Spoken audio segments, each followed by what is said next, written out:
Hey guys, welcome to the In the Game Room podcast. I'm going to do a little review tonight of a model from Rubicon Models, a 1/56 scale or 28 millimeter model of the StuG III.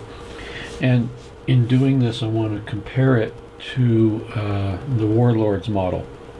However, unfortunately, the Warlords model of the StuG that I want to compare it against has been on back order from my supplier for about a month or so, so I don't have one.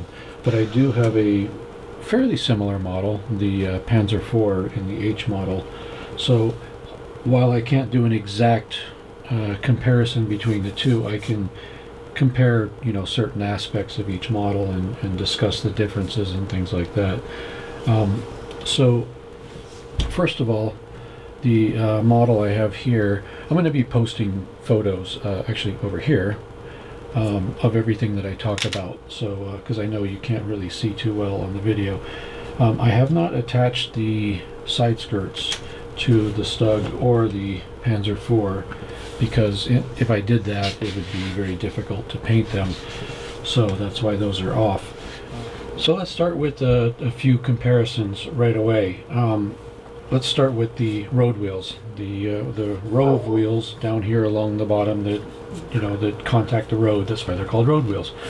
On the Rubicon model, the road wheels there's an inner road wheel and an outer road wheel, and there's a sort of groove in between that the track runs through, and that is correct in the way it should be.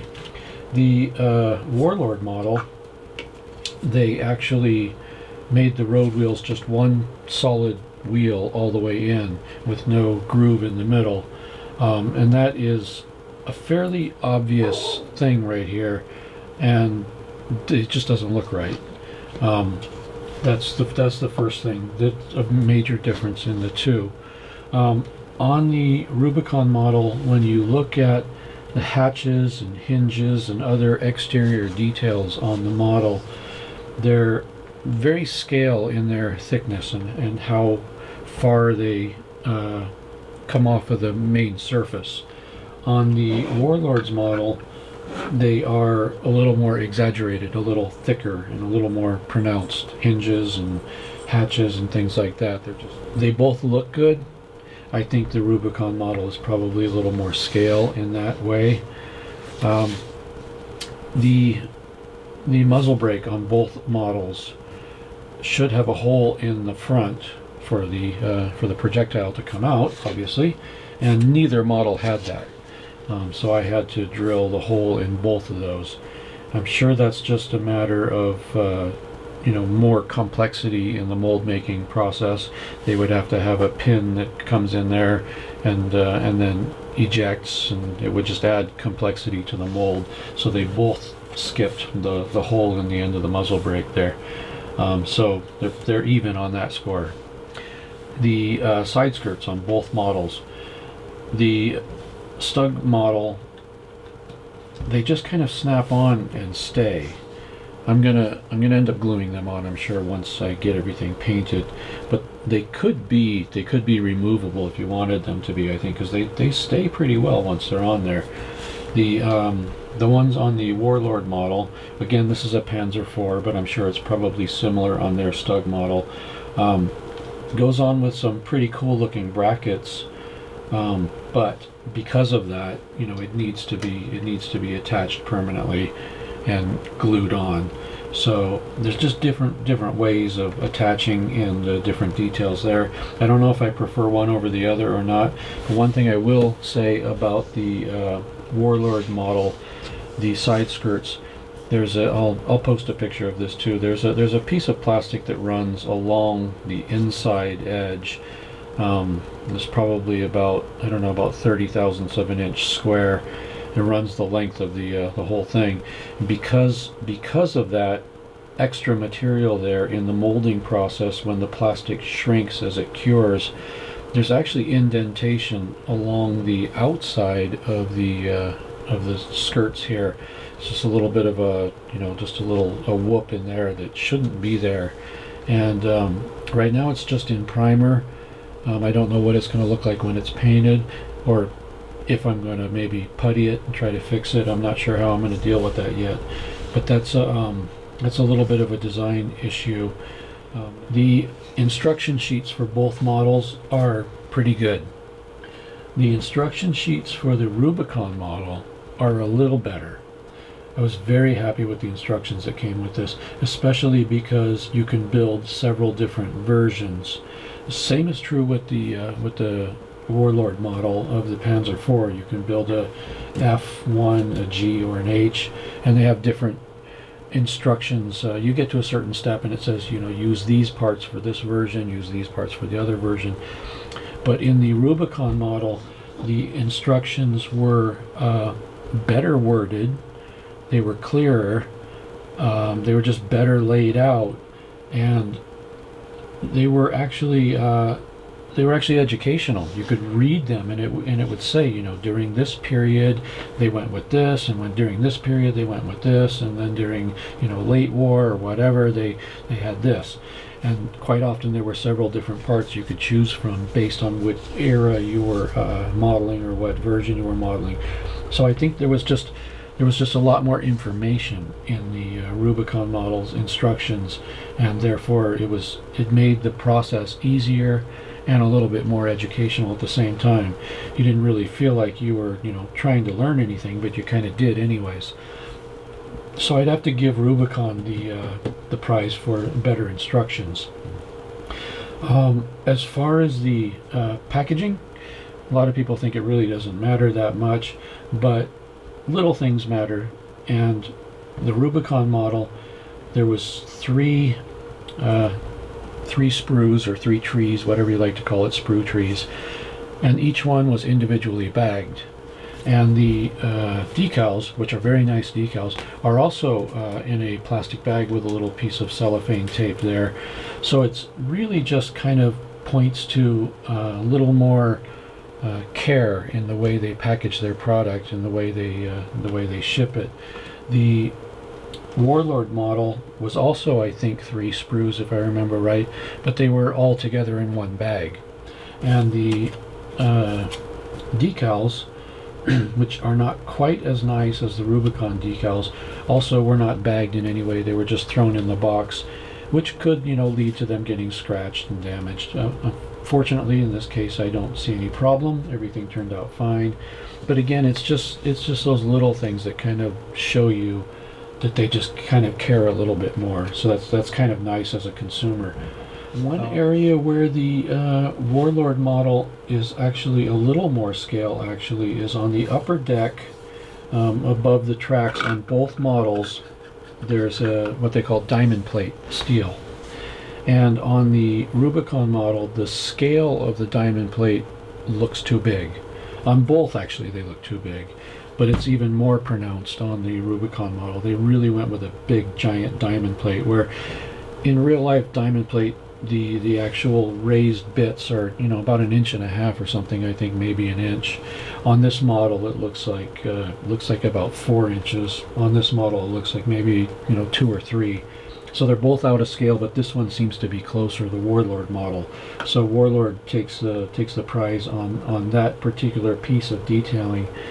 All the bolt holes in the hulls and turrets and things like that.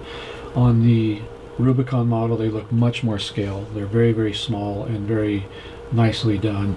On the Warlord model, they're a little bigger, and they actually look like, I'm going to do a little machinist talk here. Some people probably won't understand what this means, but it looks like they took a very tiny ball end mill and just kind of touched it, on the mold, and just put a little indentation. It's not a flat bottom hole. It doesn't have a squared off hole there. It's just a little indentation, a little dent where each one of the bolts should be.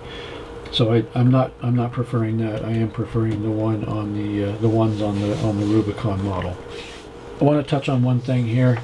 This model here, when I received it, had a really serious flaw, and I want to identify that. When I'll post a picture of what it looks like, but the upper deck piece was mismolded. Basically, when the plastic was injected into the cavity of the mold, it didn't fill completely. There was a whole corner, the left front corner here. This fender was missing and a little bit of the front was missing.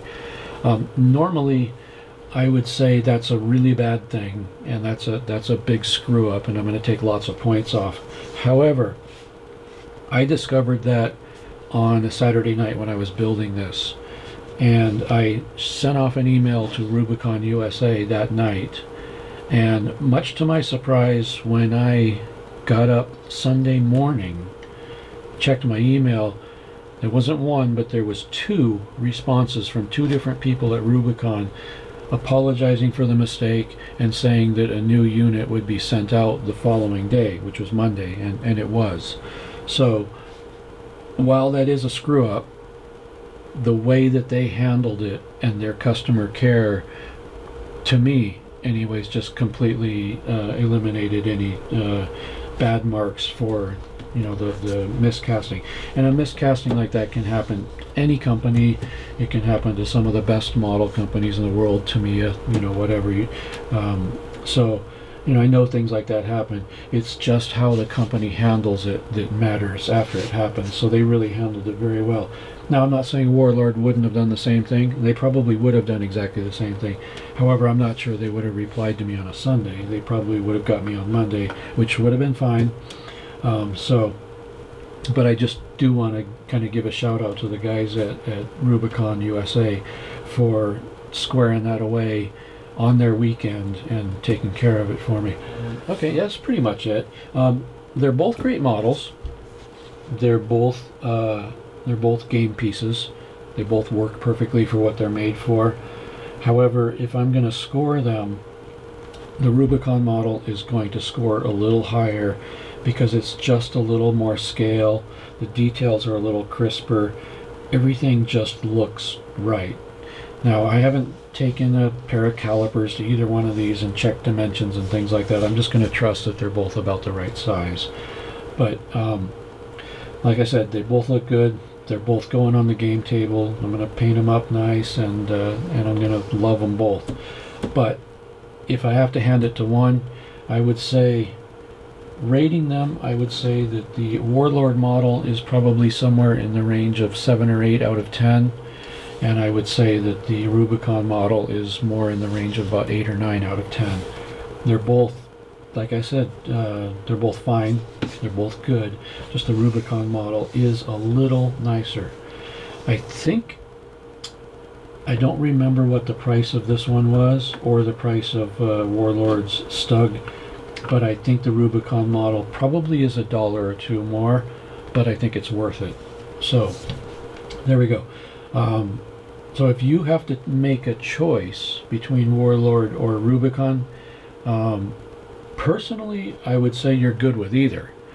But if you want just a little more quality, a little more scale, a little more attention to detail, the Rubicon might be the better choice for you. Again, I'm not trying to talk anybody out of a Warlord model because this was just perfectly fine. The half-track that I built from them was great. The Tiger 1 I built from them was great, so I have no problems with them. I just think that the Rubicon model is just a tiny bit better. So there you go. Hope that is useful information to you.